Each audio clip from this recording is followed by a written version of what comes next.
Ito nga pala yung nabili ko. 0.6 na TCL.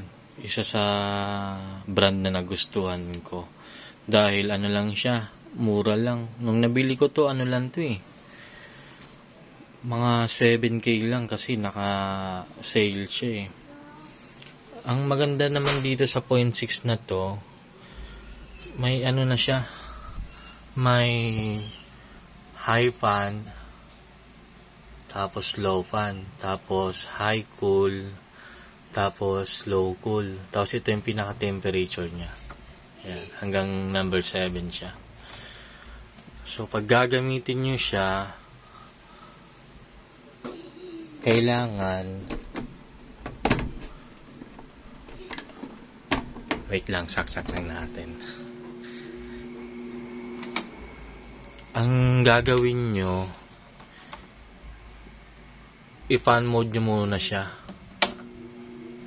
ng kahit 2 to 3 minutes. Yan. Bago nyo i-low cool or high cool. Para hindi mabigla yung compressor niya. Tapos, ang maganda pa dito sa model na to, yung pinaka-filter niya, pag kukunin nyo, sliding lang. Hindi kayo mahirapan. Hindi nyo na kailangang i-tornilyo. Hindi katulad sa ibang brand. Pag lilinisin nyo to, kahit ano, every week, running water lang siya. Tapos, itatak-tak nyo lang. Tapos, papatuyuin nyo. Hindi kasi ito pwedeng i-brush. Kasi ano siya eh, net siya, masisira. Tapos yung pinaka-condenser nito sa likod, ano na siya, gold pin na. So, mas matagal, kalawangin. Anti-corrosion. Yan.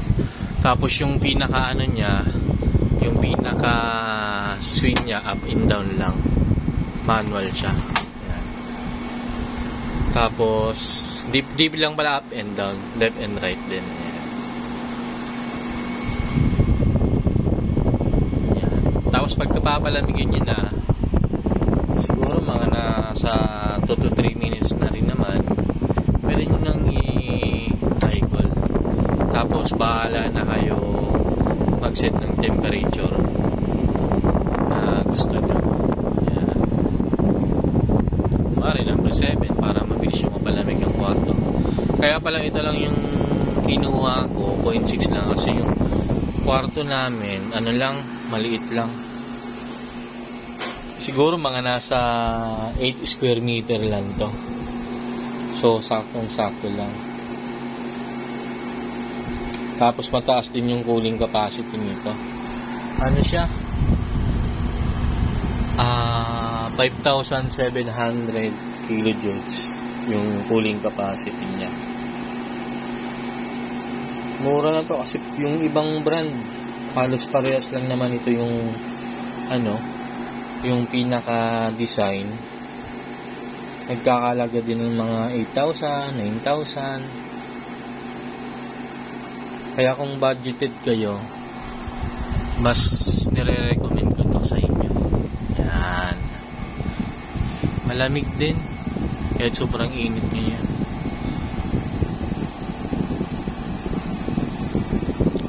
Tapos, ang warranty din nito, 1 year parts and labor. Tapos, yung compressor is 5 years din.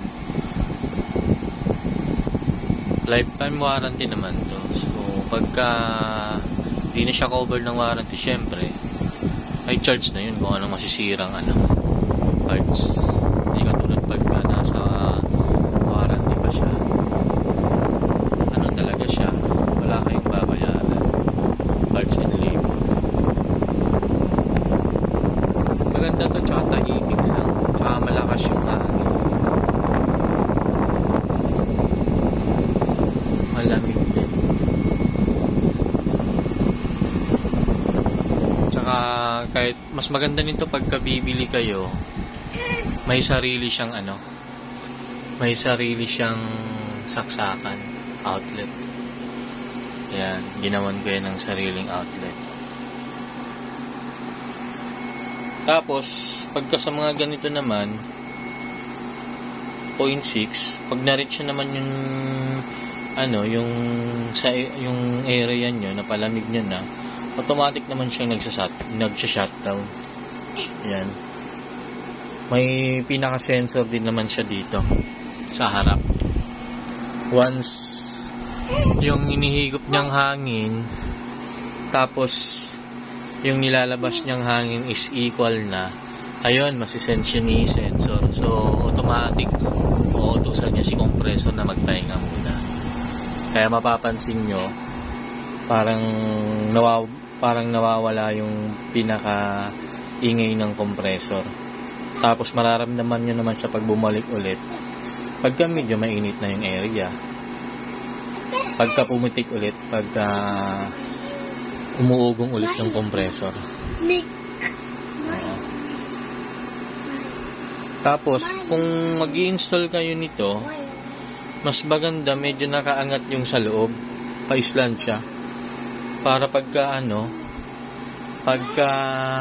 tag-ulan, hindi tuturo yung yung tubig sa loob ng kwarto nyo. Kasi pag medyo malakas, may posibilidad na dito yung ibang tubig malakas, pagka malakas yung ulan, yung ibang tubig tutulo dito sa sa loob ng kwarto nyo. Siguro ang konsumo nito per hour mga lang, mga 2 to 3 pesos. Yan kasi yung computation ko parang nadagdag sa kuryente namin, so matipid din siya.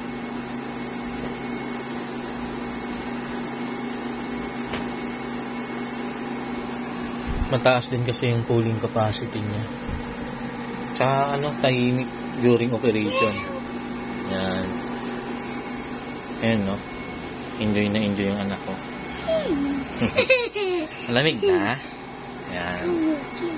Tapos pag in-install nyo pala to, dapat lalagyan nyo yung sa gilid pagka may awang pa, para hindi para hindi sumingaw yung lamig. Ako ginawa ko duct tape lang. Pwede rin styro, or pwede rin yung may mga nabibiling insulated foam, ilalagay nyo sa gilid. Sa akin ang ginawa ko na lang duct tape lang.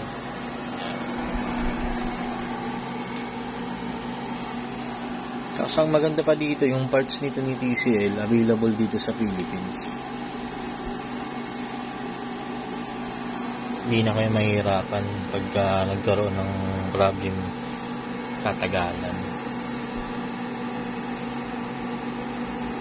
Yan, lamig na. Babalik ko na yung Pag ibabalik nyo naman, mabilis lang naman. Ipapasok nyo lang siya, sliding lang naman din.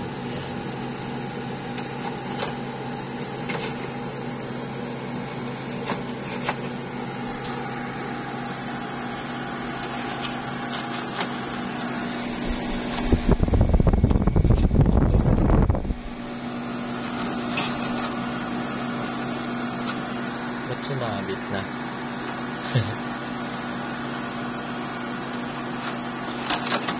Ayan.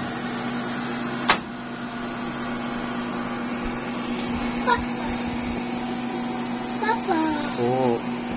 Tapos pagka medyo nalalamigan na pala kayo, pwede nyo naman inaan yung temperature kung saan kayo komportable.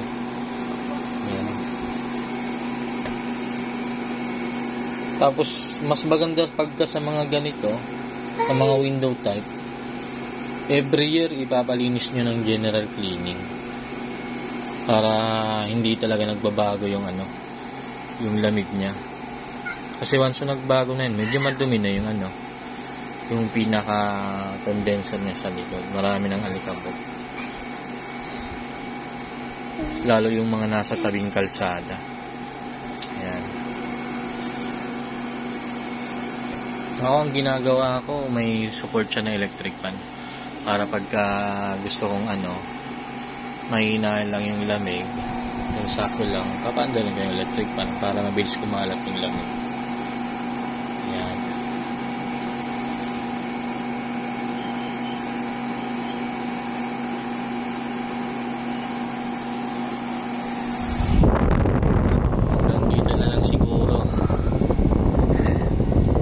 short review lang naman din.